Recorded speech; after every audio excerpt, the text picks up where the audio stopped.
자, 발뉴스가 나온 토크계의 특허 상품 멍석 토크 시간입니다. 박수 부탁드립니다. 아, 형님. 네. 아, 박수 칠 때 그러니까 왜 문자가 와가지고 누구한테 온 거야? 나 말고 또 있어? 그래도 은교가한테서 문자가 와가지고. 진짜? 저기 은교한테서. 어느 또 있네. 또 있어. 예. 방송하시죠. 네, 죄송합니다. 관계가 복잡해. 죄송합니다. 네, 자, 좋습니다. 우리 실종된 경제 민주화 논의를 찾아서 우리 이번에 여러분들 베스트셀러입니다. FTA 한 스푼 내진 우석훈 박사님 함께 쭉 하고 계신 거 아시죠? 네. 저희가 본격적인 베스트셀러는 아니다. 네. 그냥 조금 평년작. 베스트셀러라고 해요. 그냥. 그럼 베스트셀러드라고 그럴까? 셀러가 되면 좋겠다. 샐러드. 좋습니다. 이 책이 우석훈 등남 기념으로 출판한 그런 책이 되겠습니다. 복덩이 책이네. 네, 이게 사실 경제학자한테 무슨 뭐 책 선전하는 것처럼 이렇게 보이는 건 사실상 실례인데 애를 낳았으니까 분유값이라도 좀 이제 벌어야 되니까 할 거예요. 요즘 분유 해야 돼요, 근데 여러분들. 우리 사실 서민 경제에도 분유가 필요합니다. 네? 서민 경제도 분유가 필요하다고. 왜? 무슨 말이에요? 서민들 너무 힘들기 때문에 서민들에게 정말 젖 같은 분유 같은 발음 좀 똑바로. 네. 젖 같은 발음이 모유 같은. 모유 분유 같은 그런 책이다. 이렇게 발음이 말씀드릴 수 있겠습니다. 전라 헷갈린다. 네, 어렵다. 자, 저는 아무런 의도도 없이 얘기했는데 듣는 세 사람은 좀 독특한 청각을 갖고 있습니다. 그러니까 우리가 좀 음탕했어. 그럼요. 좋습니다. 그래서 경제 민주화 지금 저 대선 후보들 확인해 보기 전에 거리의 경제 민주화 외침들 저희가 찾아서 발뉴스가 다녀왔습니다. 먼저 보시죠.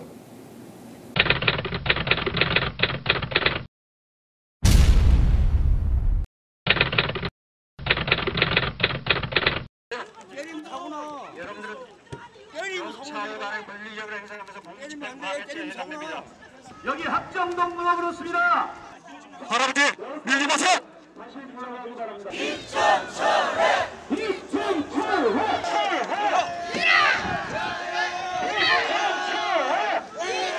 네, 8월 19일 일요일 오후입니다. 합정역 인근인데요. 한 1000여 명 되는 지역 영세 중소상인들이 이렇게 모여 있습니다.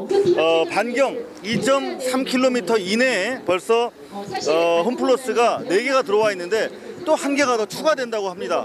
경제 민주화의 현실적인 대안으로서의 문제인데요. 분노들이 대단합니다. 이 서울시가 의뢰한 자료에 따르면 이런 대형 할인 매장이 들어서면 반경 1km 이내에 소매업이 무려 500여 개, 545개 점포가 영향을 받는다고 합니다.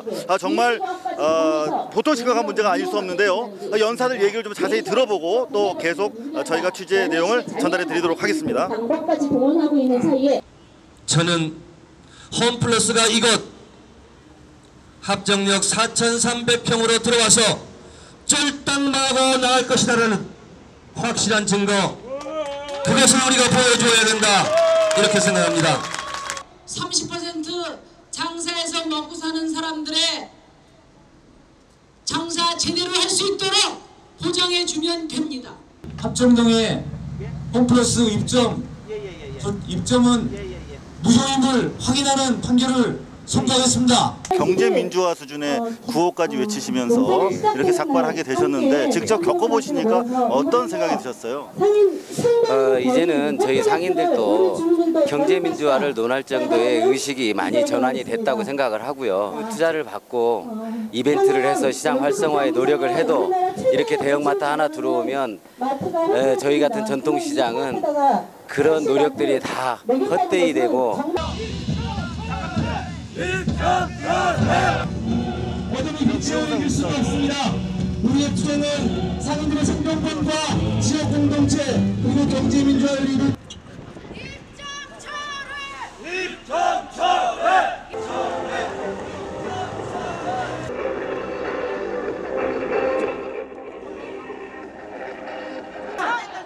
국민을 위해서 경찰이 있지. 뭐 제가 있어 이 사람들한테.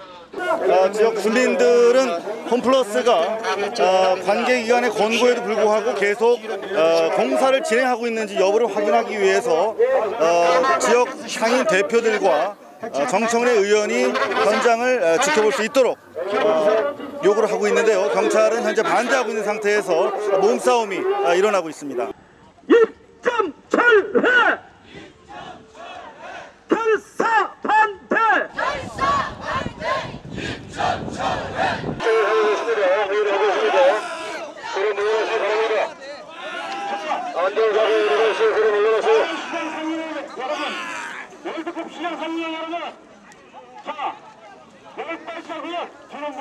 자, 경제민주화의 일환으로 중소 영세 상인들이 뭉쳤습니다. 우리 합정도 홈플러스 입점 반대를 위한 집회 한 2시간 만에 경찰들과 몸싸움도 벌어졌고요. 이 주민 대표와 정청래 의원이 관계 기관의 권고대로 과연 홈플러스가 공사를 중단한 상태인지 확인하기를 원했습니다만 끝내 확인하지 못하고 2시간 만에 오늘 집회는 끝났습니다. 앞으로 경제민주화를 위한 중소상인들 그리고 우리 서민들의 집회 현장에 저희 발뉴스 계속해서 뛰어다니면서 현장을 지키도록 하겠습니다. 합정동 홈플러스 반대 시위 현장에서 이상호 발뉴스였습니다. 우석훈 박사. 왜요? 중소상인들 정말 불만들이 많아요. 또 정부가 적극적으로 규제해야 되는 거 아니에요? 이미 규제할 시간을 조금 놓쳤고요. 그러니까 놓쳤어요? 4, 5년 전에 뭔가 해줬으면 훨씬 효과가 있을 텐데 네. 깊이 들어와 있거든 골목까지. 이제 이거를 이제 밀어내려면은 충돌이 훨씬 많을 거 아니에요. 어렵게 됐지만 지금이라도 뭔가 해야 된다고 생각해요. 근데 사실 우리나라는 미국보다는 유럽에 가깝잖아요. 지리적으로, 지형적으로. 우리가요? 우리나라가. 아니 우리는 친미파의 나라죠. 미국이 가깝지. 아니 거주 양상이 그렇단 얘기야 내 말은. 거주 양상도 방송에 반말하고 그러면 안 됩니다. 이놈들아. 아니 근데 그 한국의 집 스타일이요. 최근에 바뀌는데 40평, 50평짜리 아파트에 살아야 된다고 그랬잖아요. 그게 뉴욕 스타일이거든요. 네. 그러니까 우리는 국토가 좁잖아요. 네. 그러니까 유럽식의 자원 구조, 그렇지. 경제 구조, 국토 구조인데 문화는 미국식으로 갔어요. 뉴욕 스타일로 가서 강남 스타일이 강남에 40평, 50평 아파트 살라는 거 아니에요. 그러니까 제가 말씀드리고 싶은 게 바로 이거야. 그러니까 우리나라 지형은 유럽이랑 같은데 네. 저렇게 대규모 할인 매장 같은 경우는 미국 스타일이란 말이에요, 저게. 그러다 보니까 지역이 죽는 거죠. 자, 그래서 여하튼 이런 논의를 포함해서 과연 이 거리마다 곳곳마다 외쳐지고 있는 경제민주화 요구들을 지금 대통령이 되겠다라고 하는 후보들이 얼마나 잘 받아들이고 체화하고 있는지 제가 한번 확인을 해볼까요? 네, 그러시죠. 자, 그러면 뭐 제일 센 사람부터 하지 뭐. 지금 시작이야? 네네. 자, 제일 센 사람입니까? 지금 현재 스코어 가장 유력하니까. 안철수가 더 세지 않나요? 그런가요? 이러면 안철수 바로 바뀌는 겁니다. 자, 들어봐. 네네네. 수치는 안철수 높은 거. 같이 이렇게 같이 그러면 됐지? 네네네. 이것도 또 중요해. 순서도 이렇게. 이렇게 뭐 상관없습니다. 어느 쪽이 좌야? 어느 쪽이 이쪽 나로 봤을 때 좌. 그래. 그렇게 해요. 할까? 맘대로. 뭐 상관없습니다. 그래. 자, 좋습니다. 대선 주자 두 분. 네. 박근혜, 안철수 저희가 경제민주화를 포함한 경제 대선 정책들 저희가 간단하게 정리를 비교를 해봤는데 먼저 곽현아 씨가 쭉 한번 짚어주세요. 지금 보니까 재벌 해체에 관해서는 박근혜 씨는 적극 반대, 안철수 씨는 반대 이런 입장을 표명했네요. 뭐 한번 쭉 정리해 볼까요? 출총제 부활에서는 반대 유보, 그리고 재벌세는 반대 찬성, 금산분리 강화 중립 찬성, 법인세 인상 반대 찬성. 이게 뭔가 조금씩 반대 찬성이 살짝 다른데 보통의 분들은 이거 여기에서 말하는 이 논제에 대해서 정확하게 좀 구별하지 못하고 잘 모르시는 분들이 많아요. 저도 좀 헷갈리거든요. 헷갈린 게 뭐예요? 제일? 이상호 기자가 제일 모릅니다, 사실은. 앞에 그래서 들고 있는 겁니다. 아니 나 지금 안 보여서 모르는 일단 거지. 박근혜 재벌해체 적극 반대는 바뀔 수 있어요. 바뀔 수 있어요? 왜냐하면 이게 지금 대통령 되는데 네. 국민들의 의견이 어디에 표가 많으냐 중요하거든요. 네. 그래서 저것도 약간 바뀔 수 있는 정도라서. 난 이제 우석훈 박사 같은 사람 처음 봐. 왜요? 말하면서 다른 사람한테 마이크를 계속 대고 있어요. 저렇게 양보한 사람이에요. 진짜 이타적이다. 이상호하고 굉장히 다른 모습을. 나랑 반대야. 그래, 우리 무조건 내가 말할 때 요거거든. 오 박사 얘기가 무슨 얘기냐면요. 만약에 재벌해체를 하는 것이 1%가 더 나올 것 같은 표가 그럼 적극 찬성으로도 바뀔 가능성이 굉장히 높다. 맞는 얘기예요? 아니 이게 지금 금산분리가 지금 제일 핵심이에요? 이거를 금산분리라는 거는 이제 그 은행하고 네. 그 다음에 그 재벌들 사이를 끊겠다라는 거거든요. 그러니까 재벌이 은행을 소유하지 못하게 하겠다는 거 아니에요? 근데 지금 박근혜 쪽에서 지난주도 나온 얘기가 민주당이 하는 거는 금산분리가 아니고 은산분리라는 거예요. 그치. 재벌이 은행을 못 갖도록 하겠다는 산업을 거죠. 분리시킨 거고 진짜로 자기들이 할 거가 금산분리라고 하면서 제2금융권도 분리시키겠다는 거예요. 은행은 물론이고 제2금융권까지. 그러니까 재벌이 소유하고 있는 뭐 보험사, 카드 이런 네. 것들 있잖아요. 그거의 네네. 지분을 낮추는 법을 대선 전에 내겠다라고 지금 오. 박근혜 쪽에서 그랬거든요. 그래요? 네. 헐, 그러니까 진짜. 여러분 설명을 대박인데? 조금만 드리면 우석군 박사는 자기가 경제학을 했기 때문에 모든 사람이 이 말을 알아듣고 있는 줄 알고 있습니다. 근데 못 알아듣고 있습니다. 제가 설명을 드리겠습니다. 무슨 얘기냐면 여러분 산업 자본이라는 게 자본이 크게 이제 회사를 돌리는 보통 우리가 알고 회사를 돌리는 그 자본이 있는 거고요. 또 하나는 뭐냐면 돈 갖고 돈놀이하는 그런 게 있는 겁니다. 그런데 사실 삼성이 돈 갖고 또 돈놀이를 하면 어떻게 되겠습니까? 그러면 예를 들면 삼성전자도 있고 뭐 많은 게 있는데 그런 회사 말고 또 돈 놓고 돈놀이 하는 뭐 은행, 뭐 투자회사, 뭐 저축은행 이런 많은 것들 가지고 하게 되면 결국 한국을 다 먹어치우는 거죠 사실상. 그렇죠. 그러니까 그걸 못하게 한다. 이게 이제 금산분리라는 뜻입니다. 자, 또 변화가 가능한 게 뭐가 있어요, 그럼? 그러니까 저쪽 맞아 주세요. 그냥. 제가 책. 이거 말고 이거 한 장 더 있잖아요. 이거? 다른 뭐. 두 개 다 알았어. 넣고 이렇게. 그래. 얼굴은 다 알잖아. 여러분 다 네. 나는 얼굴 내 얼굴도 아니까 가리게. 옆으로 하세요. 옆으로 이상호 기자. 어떻게 옆으로. 이렇게? 옆으로. 하여간 옆으로 이거를- 아니. 잠깐만. 네, 5개를 옆으로 하라고. 이렇게? 양 나란히. 그렇게 이렇게 딱 보면은 좋다. 이렇게? 금산분리를 놓고 보면은 네. 중립 찬성, 적극 찬성 돼 있는데 네. 이게 박근혜 쪽에서 뭐냐면은 이거 전부 은산분리고 자기가 금산분리를 하겠다 막 세게 나온 거거든요. 훨씬 더 과격한 얘기죠, 그러니까. 그러니까 이쪽 사람들은 뭐냐면은 박근혜가 하는 거에 대해서 진정성이라는 표현을 썼어요. 네가 갖고 나오는 거는 센데 진짜 하겠냐. 우리는 살살인 것처럼 보이지 우린 진짜 하겠다. 라는 게 이 사람들의 얘기였는데 현실성이 있게 우린 추진할 수 있다. 근데 어찌 좀 약해 보인다. 문제는 뭐냐 박근혜는 진짜 한다고 하면 그 하는 거를 대선 전에 법을 바꿀 수 있는 거예요 지금. 그리고 야당 아니 그럼 대선 공약을 사실 박근혜 씨가 하는 모든 공약에 대해서는 약간 회의적인 이유가 있습니다. 지금 다 할 수 있거든요. 그러니까 금산분리는 지금 하겠다는 이명박 지금 돈 없잖아 사실상. 그러니까 지금 바꾸면 되잖아. 왜 대통령이 대사하려고 그래? 지금 바꾸겠대 지금. 대선 전에 하겠대요. 그럼 이번 9월 임시국회 정기국회 다 바꾸면 되잖아요. 그거 올리겠다는 거예요. 그러겠대. 그거 지켜볼 수 있겠네요. 지금 문제가 뭐냐면은 이 사람들은 민주당 큰일 났다. 이 사람들은 이제 앞으로 대통령이 되면 네. 내가 되면 바꾸겠다는데 지금 박근혜 쪽은 대선 전에 이미 바꾼 상태에서 대선을 치를 수 있다 이거. 안철수를 지분에서 하시면 안 되고. 철수빠. 철빠. 네. 알았어 내가 그래서 지금 그 전에는 그러니까 추총재는 사실 대부분 다 찬성할 거다라고 보고 있어요. 네. 대선에 들어가면 할 우 거고. 박사 출자 총액제에 대해서 간단하게 시청자 네, 여러분께. 간단하게 쉽게. 야 10초 내에 해봐.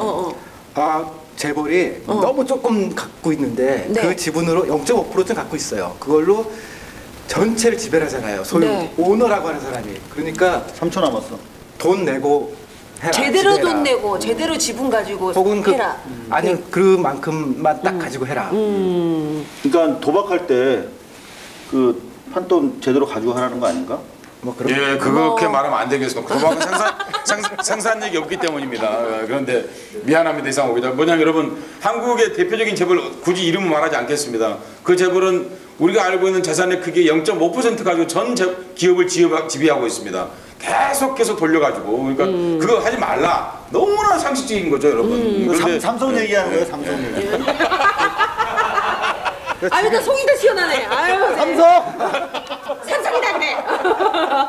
지금 이제 재벌 해체도 조금만 설명을 드리겠습니다, 여러분. 재벌 해체가 뭐냐, 여러분. 해체하는 거 아니에요, 그냥? 재벌에 대한 해체에 두 가지 뜻이 들어 있습니다. 하나는 우리는 지금 가족 중심의 재벌이지 않습니까? 가족 중심의 소유권을 해체하는 그것이 하나의 재벌의 해체일 수 있고요. 또 하나는 현재 기업 집단이라고 흔히 부르고 있는 하나의 기업이 하나 이름으로서 이런 출자 총액제에 의해서 전체가 다 묶여 있는 그걸 해체하는 두 가지를 얘기하는 것입니다. 석고나 좀 짜증나지 자꾸 끊으니까. 아니 괜찮아. 나만 짜증나는 거야. 근데 이제 원래는 재벌세에서 이 싸우면 될 거라 생각했어요. 재벌세는 뭐냐면은 아까 중소기업들을 지키자라고 한 그 똑같은 버전을 대기업과 중소기업 관계에서 대기업이 자기네 하청한테 싸게 주잖아요. 네. 내부자 거래. 내부자 거래. 그거에 대해서 돈을 물게 알고 재벌세라고 부르거든요. 네. 그러니까 이거는 그러니까 출총제나 이런 거는 재벌해체는 시간이 오래 걸려요. 네. 3년, 5년 걸리는 재벌세는 금방 할 수 있거든요. 바로 하면 되지. 그러니까 효과는 재벌세가 빠르다라고 해서 박근혜는 이걸 반대하고 딴 사람 찬성할 거니까 이쪽이 경제 민주화다였는데 금산분리를 박근혜 치고 나오니까 지금 이것만 봐서는 이제 모르겠다예요. 그리고 박근혜는 재벌세에서도 아직도 재벌세 반대해? 얘기를 안 했어. 아직 안 하고. 아직은? 근데 재벌세 뭔지 내가 알기로 박근혜는 모르는 것 같아. 그러니까 옆에서 설명. 아니 누가 아직 수첩에 안 적어주셨구나. 그러니까 금산분리에 대해서도 박근혜 복심이라는 사람이 이해운 의원이거든요. 그 양반이 찬성을 하거든. 그래서 그 한나라, 그러니까 새누리당 내에 경제민주화 실천 모임에서 그 의견이 나갔어요. 그리고 강석훈이 또 다른 사람들은 아직은 빠르다라고 하는데 이것도 보니까 박근혜는 이해를 못했어요. 또 이해를 하면 참고로 따라올 수 얘기 있겠다. 참고로 얘기하면요. 현재 한나라 새누리당 내에서 민정당 내에서는 이 문제의 경제 민주화에 대해서 의견이 굉장히 다양합니다. 세 가지 의견이 다 있습니다. 그러니까 적극 찬성, 중립, 반대가 다 있습니다. 그러니까 제가 보기에는 무슨 지금 말로 한다고 해서 쉽게 되고 그럴 건 아니고 대체로 선거용으로 말하고 있지 않는가 하는 그런 분석이 가능합니다. 재벌해체도 왜냐하면 현재 박근혜 씨가 아버지를 계승하겠다고 좀 그러지 않습니까? 그렇게 본다면 재벌을 누가 만들었습니까? 한국 재벌이 언제 태어났습니까? 박정희 정권 때 태어났지 않습니까? 그런데 맞냐? 네, 맞지. 그렇죠. 그때 태어났나? 나는 JP가 만들었다고 그래. 아니 원조자금 들어올 때 원조자금 플라자 호텔 한 방에서 JP가 들고 한 놈씩 불렀다는 거예요. 기업하는 사람. 그래서 불러서 와서 JP랑 악수하고 나간 사람은 재벌이 됐고 JP랑 싸우고 나간 사람은 망했다는 거야.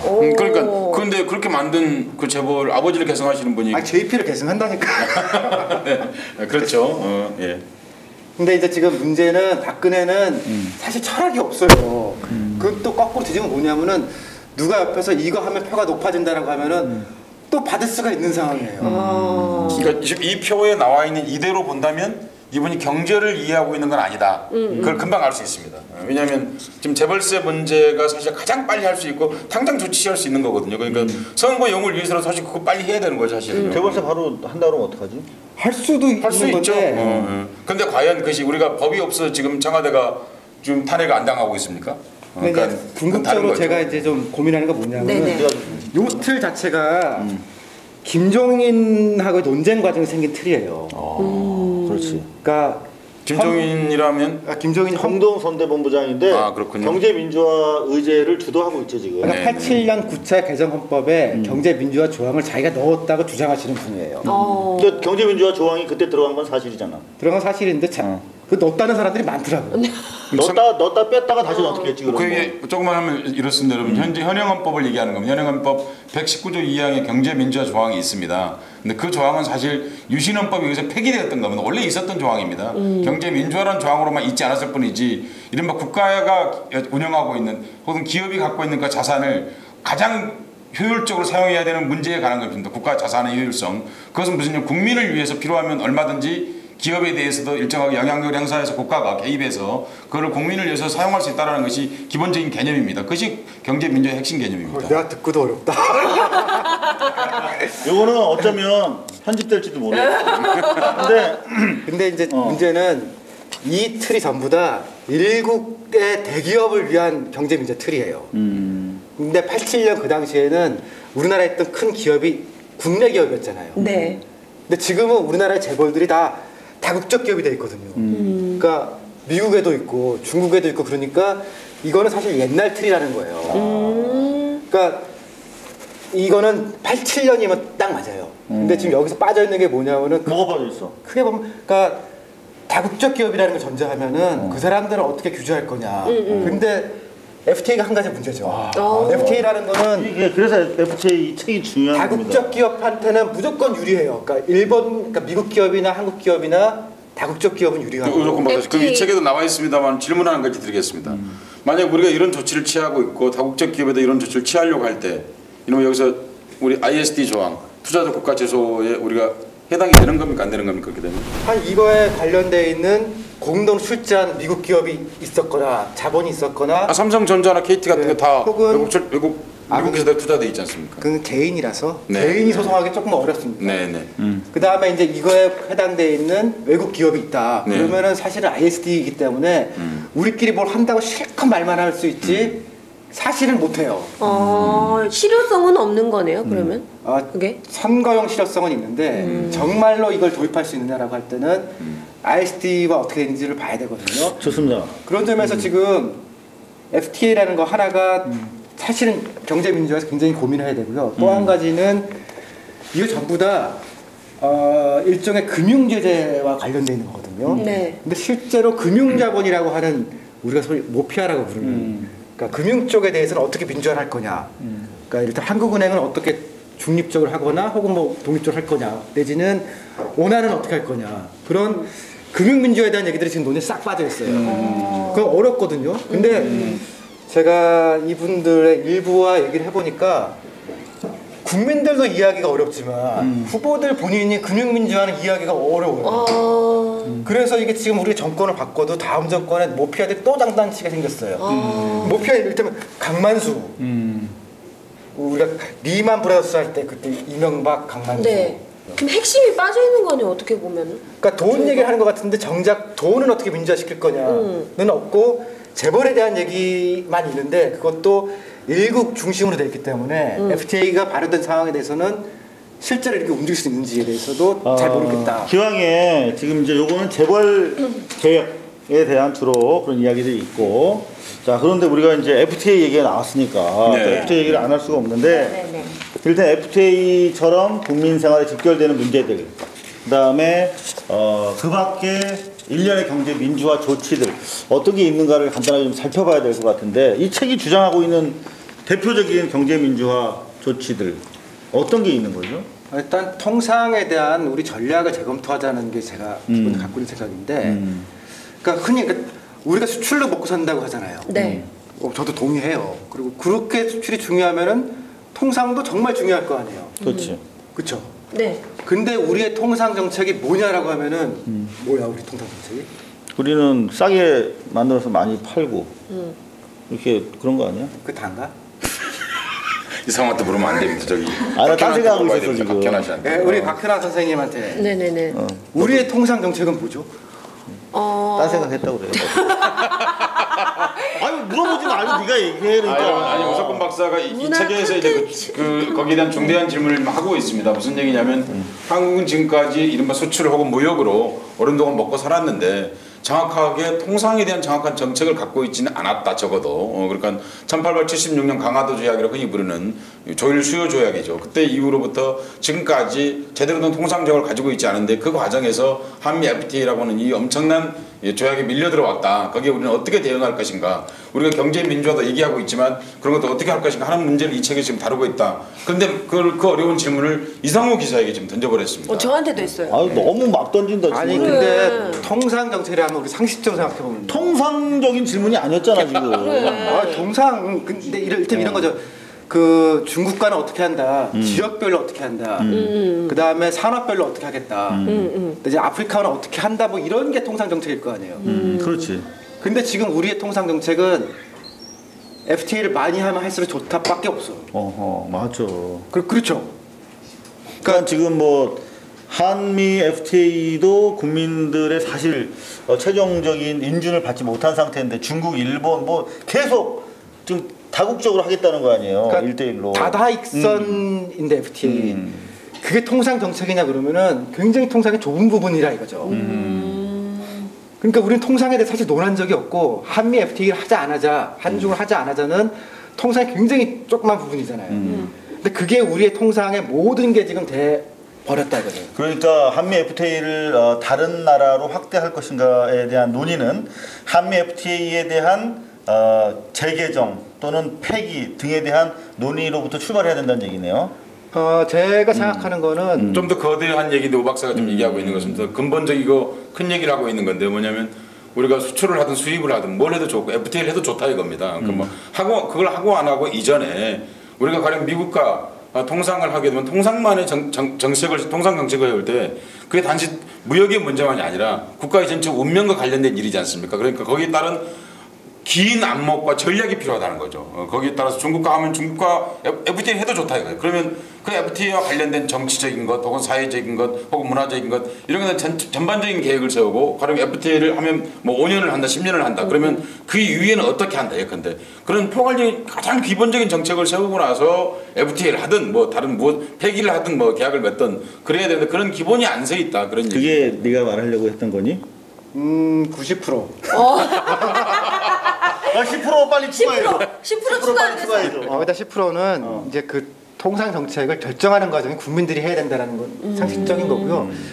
근데 그거를 지금 외교부가 만들어요. 근데 외교부는 사실은 다른 게 없고, 그러니까 성과라고 할 때 FTA 체결 숫자가 성과가 돼 버렸거든요. 근데 우리 경제라고 할 때 돈을 얼마나 벌었느냐인 거 아니에요. 손해를 받는 이익을 받느냐.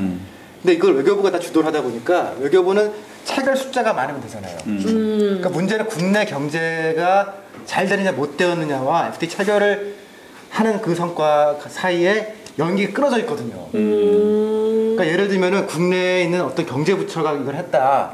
그러면 국내 경제 나빠지면은 지네 장관 평가 나빠질 거 아니에요. 그렇죠. 근데 외교부가 하면은 국내에 죽거나 말거나 자기는 많이 따오기만 하면 되거든요.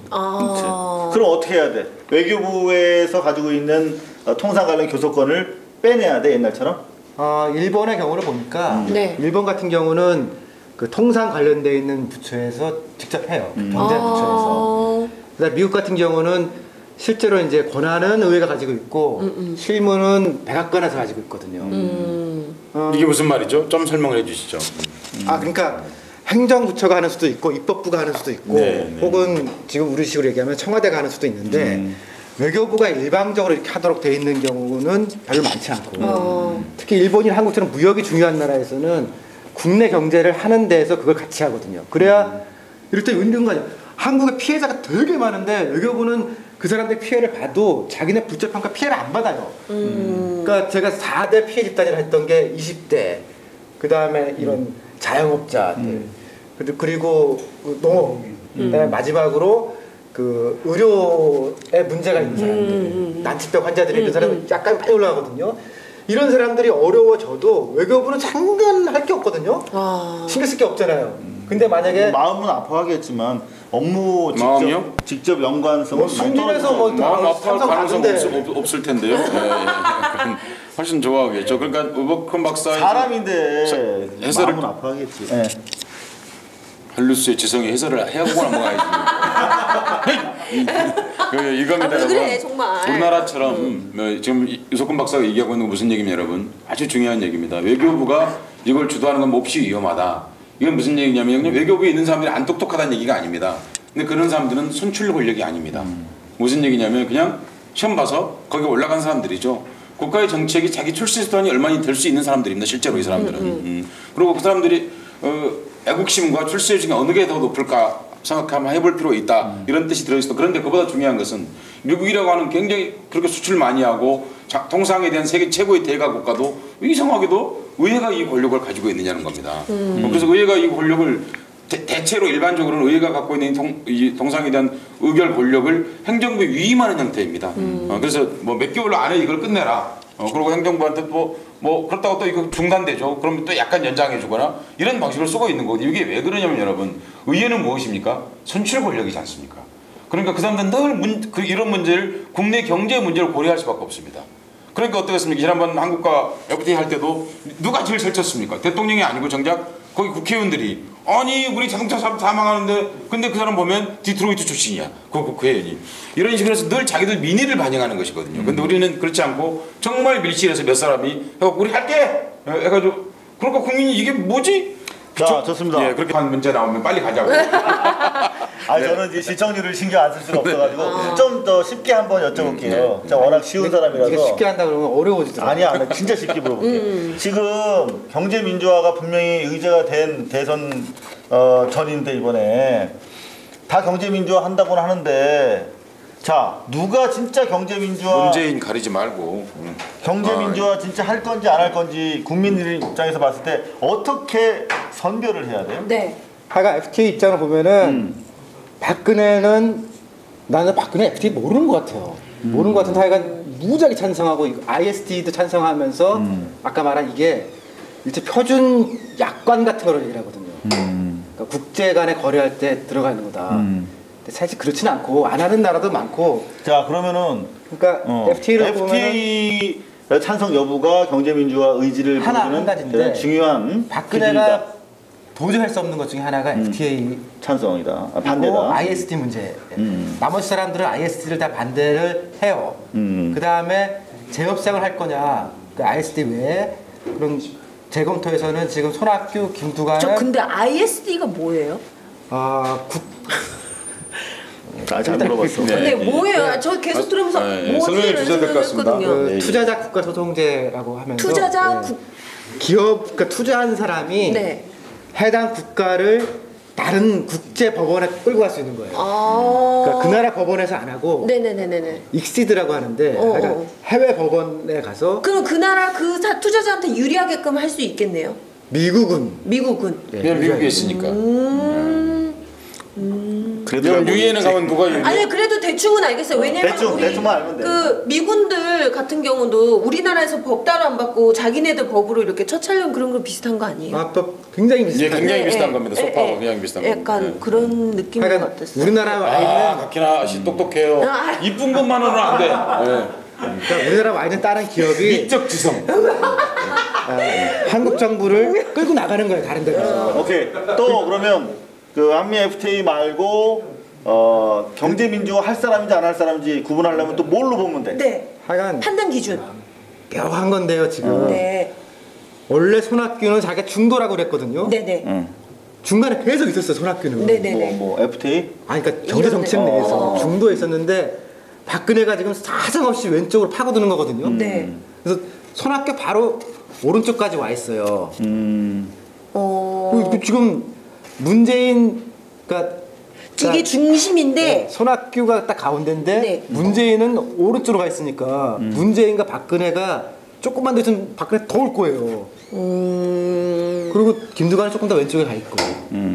그러다 보니까 거의 맨 왼쪽에 지금 손학규가 와 있는 상태예요. 그러니까 지금 있는 후보 중에서는. 근데 박근혜가 손학규도 뛰어넘어서 지금 더 올 수도 있어요. 더 왼쪽으로? 그러니까 정치적으로는 안 그런데. 아니 그러니까 경제 정책 경제 민주화 이를테면 금산분리를 자기가 하겠다라고 하고서 법도 대선제를 바꿔버렸다.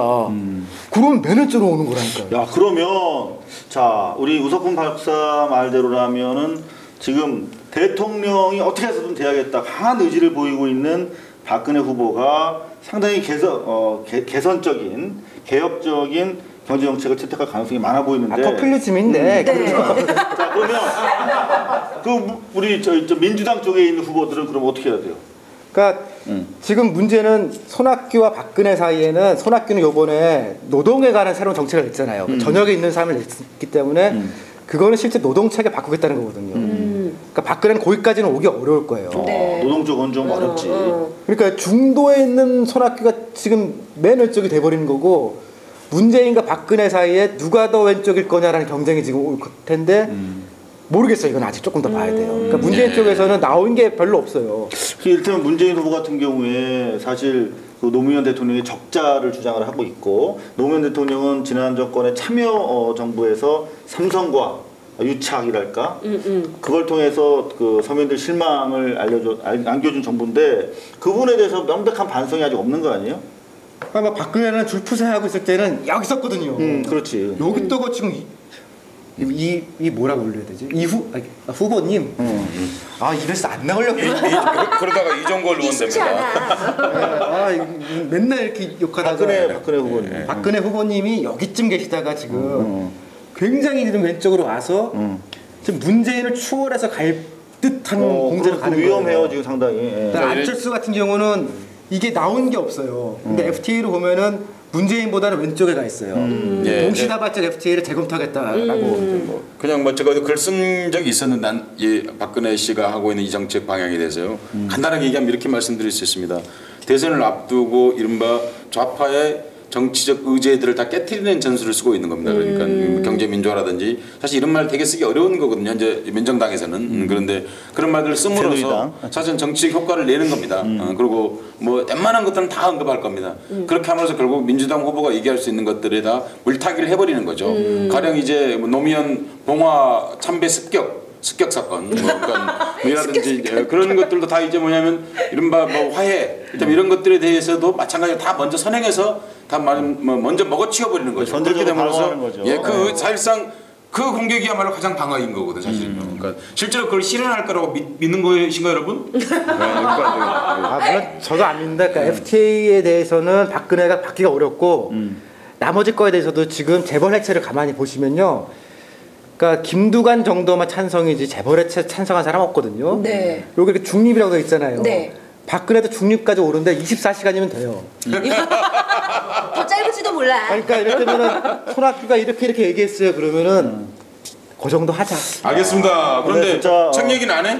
진짜 진정성의 문제가 더 내가 보기엔 진정성 있는 사람은 네. 경제민주화로 보면 이 중에는 없어요. 근데 어때? 근데 저는 개인적인 바람으로는 이런 경제 민주화를 굉장히 중요시 여긴다면 토론 프로그램에 이런 대선 주자들 나와서 진짜 심각하게 토론하고 그 사람의 주장을 한번 직접 들어보고 싶어요. 아니요, 토론은 안 될 겁니다. 왜요? 서로 모르니까. 아니 그러면 경제 보좌관들 나와서 하라 그래. 근데 이제 경제가 여기가 어려워서 후보들 중에 제가 본 뜻은 좋은 뜻이 있는데 네. 아직 이해 못하신 분이 많아요. 제가 정말 여러분 그냥 재밌는 얘기 한 가지인데 진짜입니다. 여러분 한미 FTA 문서 조항을 다 읽어본 국회의원이 한국에 있을 것 같습니까? 한 사람 있대요. 1,500페이지입니다. 그런데 정말인데 제가 제대로 읽어본 사람을 거의 만나본 적이 없습니다. 그러니까 우리는 문서를 지금 조명이 나갔습니다. 우리는 문서를 보지 않고 그 문서의 서명해서 가능성이 굉장히 높습니다. 그러니까 왜냐하면 또 그 문서가 나중에 공개되었습니다. 저는 이명박 씨에게 꼭 퇴임하면 물어보고 싶습니다. 한미 FTA 조약문 읽어봤어요? 저는 그동안 그분이 해오신 말씀으로 봤을 때 거의 안 읽었을 가능성이 높다. 영어로 번역된 것도 나중에 나왔고 번역도 그렇게 오류가 많은데 1,500개 이상의 오류를 가지고 있습니다. 오늘 우석훈 박사와 함께 실종된 경제민주화 논의를 찾는 과정에서 다소 저도 실종이 돼가지고 어렵긴 어렵네요. 사실 좀 쉽게 얘기를 해보려고 그랬는데 그만큼 이 책을 읽으면 한 걸음 더 다가설 수 있는 거 아니에요? 그러니까 우선 한미 FTA를 한 스푼이라고 표현한 거 부담이 적어요. 이 책이 부담이 적습니다. 이 책에 가장 압축적으로 설명하면 이렇게 말씀드릴 수 있겠습니다. 우석훈 박사는 88만 원 세대라는 책을 쓴 사람입니다. 그건 하나의 책이지만 이미 책을 넘어서서 하나의 보통 명사가 되었습니다. 그런데 이 책 88만 원 세대가 어떤 책이냐?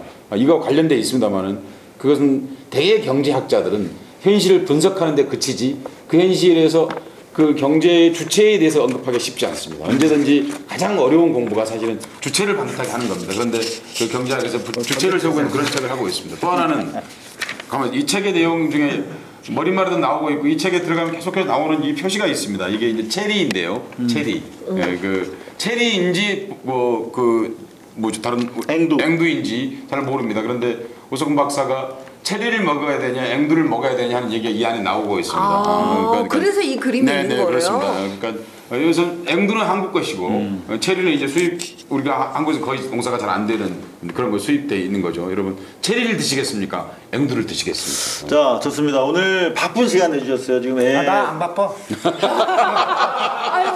아니 이제 애 키우려면 바쁘잖아요. 기저귀도 갈아야 되고. 그렇게 생각해서 아무도 연락을 안 하더라고요.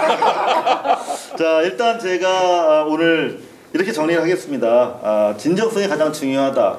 진정성이 중요한 게 아니고 진짜 하는 게 중요하다. 그렇지, 진짜 하는 게 중요한데 일단 FTA에 대한 입장 하나만 봐도 진정성을 확인할 수 있는 좋은 하나의 의제인 것 같은데 이 책을 우리 국민들 그리고 나아가서 대선 후보들이 꼭 읽어야 하는 이유가 뭐라고 생각하시는지 그 마지막으로 한번 부탁을 드려볼게요.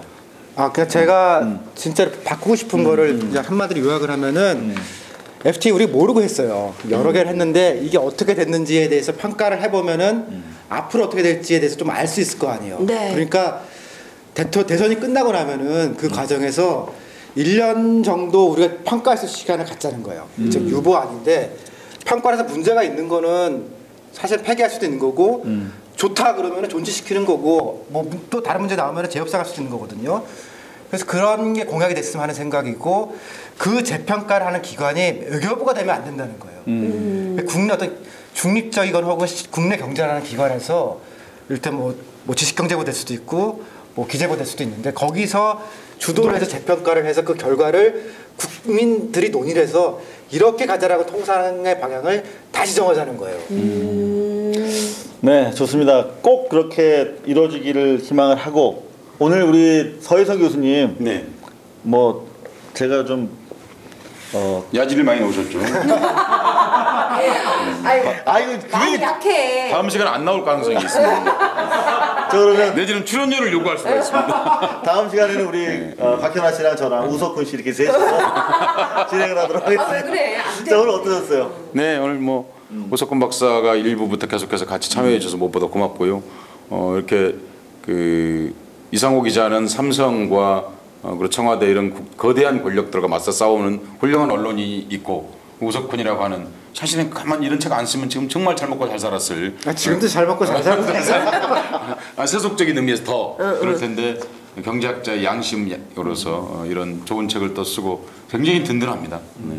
자, 박현아 씨는 어땠어요? 요즘 대선 후보자들 뭐 모두 다 경제민주화 굉장히 중요하다라고 얘기는 하는데 보통 많은 분들이 거기에 핵심이 뭔지 잘 모르신단 말이죠. 근데 오늘 또 우석훈 박사님, 교수님, 선생님, 네 우석훈 오빠, 우 오빠가 나오셔가지고 아저씨. 아저씨라 그러세요. 알았어요. 우리 내가 부인이 오빠는 게 볼지도 싫어? 몰라요. 내가 그렇게 힘들어? 알았어요.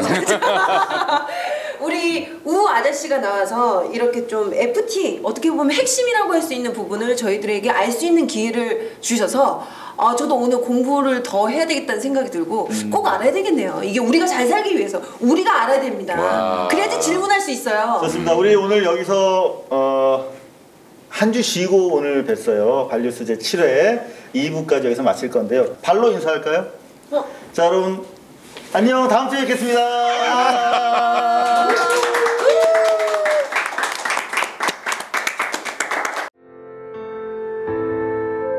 뉴스를 하고 싶은데 뭐 하는 거야? 뉴스를 하고 싶은데 저 왜요?